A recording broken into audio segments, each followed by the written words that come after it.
Hey, welcome back, and we are refining our values with a gloss glazing liquid.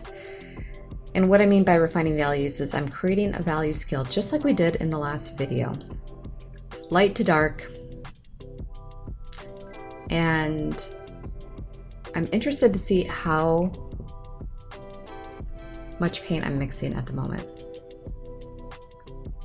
Looks about the same as the last video. Okay, so refining values just means that we're going to go in with a more detailed brush. A liner brush and a round brush are the ones that kind of come to a point.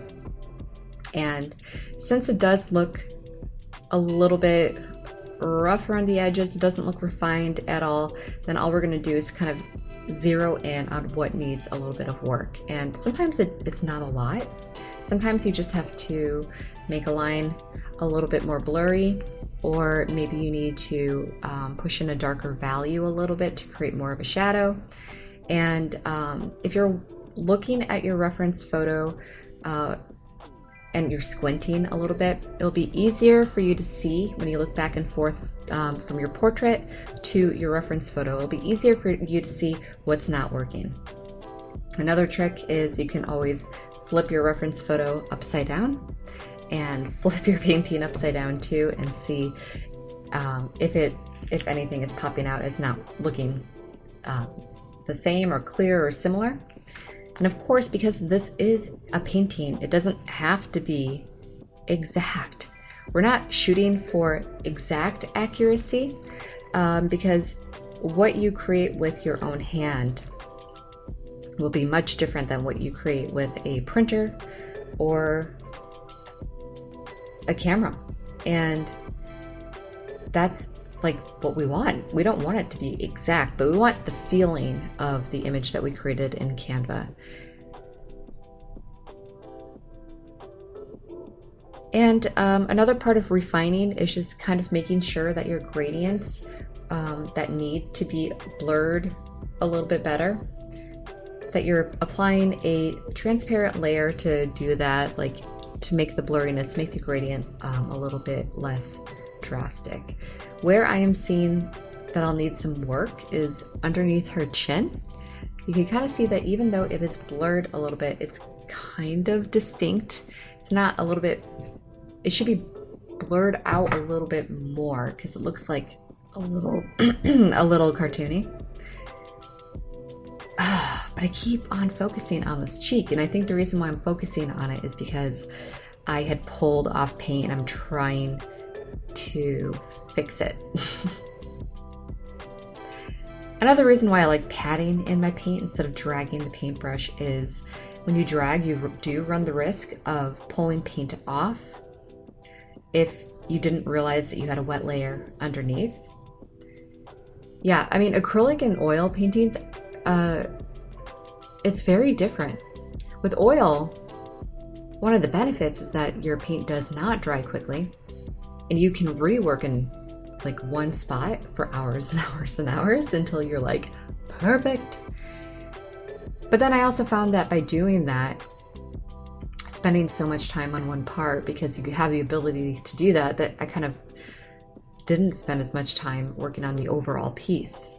In a way, I feel like acrylic is making me a better artist because I'm really thinking about big to small, laying everything in first that needs to be laid in, and then focusing on the details last, which is, you know, a system that works. If you don't have a system that will get you to the end of a painting, and what I mean by that is like a process where you know that which steps you should be taking, then you could really lose motivation along the way because you're getting bored or because things aren't working. With a system, you can say, all right, I just finished the grayscale. Now I'm looking forward to doing color glazing. And by having something to look forward to means that you're progressing the painting and not worrying so much about like, does it look finished? So you only focus about if a painting looks finished when you've gone through the steps to the very end of your portrait, when it's time to add details. And when you get to that point, the detail time, after you've laid in all your values, you've done your color glazing, and then finally at the details, when you get to that point, you're excited because you see the finish line. And the only thing you have to do is just make sure that when you add your details in, to add a lot of glaze to your paint. This way, you're not going to accidentally undo the work that you've done before. And that is a little bit of a foreshadowing. When I start adding my color glazing, I just messed up so much. But in the end, it worked out. It just took way longer for me to complete than if I would have just followed a process that I've used over and over again. Remember what we were talking about in the last video about not being in the right mindset? Not being in the right mindset can also make you create mistakes, mainly because you're forgetting where you are in the process. So when I was working at that point in time, I remember it being very late at night. And maybe I should save the story, but basically the moral is that really focus on like where your mindset is at the moment. If you don't feel like you're in a good place, really think about what you have to do to get to a good place. It could be as simple as like getting a little bit of something sweet to eat. Maybe you need some sugar in your bloodstream, or it could be you need more water. Maybe you're dehydrated. Maybe you need to take a walk and get out some fresh air, or maybe you need to apologize. Like there's so many reasons where your paintings can go wrong if you're not in the right mindset. So think about some things that maybe you need to work on before sitting down and devoting time. No, but here's another thing. This is like a form of meditation. And the reason why it's a form of meditation is because you're giving your hand something to do while you're processing something else. I mean, when you first start painting, you're going to be thinking a lot about actually painting. But think about after you've learned to drive a car and you're no longer thinking so much about the process and the system of everything and where your hand is supposed to go and your foot. Eventually you get to a point where you're driving and you're like, how did I get here? It's the same thing as painting goes. You may not want to listen to an audiobook when you first start painting because you're focused so much on what do I need to do right now. But then after a while, it gets to a point where you put an audiobook on and you can zone out and you just kind of let your mind think about other things. And that is when it really does become like a form of meditation.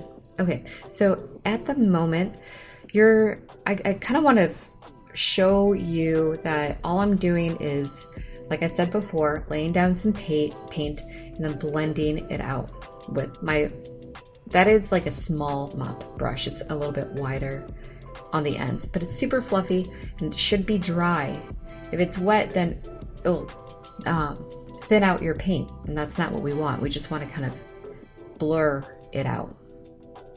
For hair, I still can see the highlights very well, and I'm focused more on getting the darker and mid-tone values into the hair. If you paint like this, a clear dark glaze directly over your transfer lines, it gives the appearance that there's still strokes of hair, or what is it, like strands of hair popping through because of your actual drawing that you did.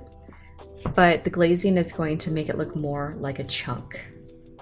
So if you feel more comfortable drawing hair than you do painting hair, spend more time on your transfer, and you can fake it by having your transfer show through. All right, so in the reference photo, we're looking at this like DJ, and he's being backlit by this high white light. And creating reflection can sometimes be a little bit tricky. So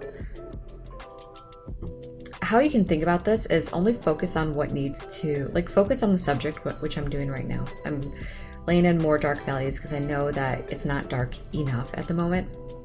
And then later on, you can do any reflection stuff on top of it with a transparent glaze. And that is like taking a little bit of your highest value, like close to white, maybe not completely white, add a ton of glaze to it, and really start to add the blur effect around and on top of the image that you just painted.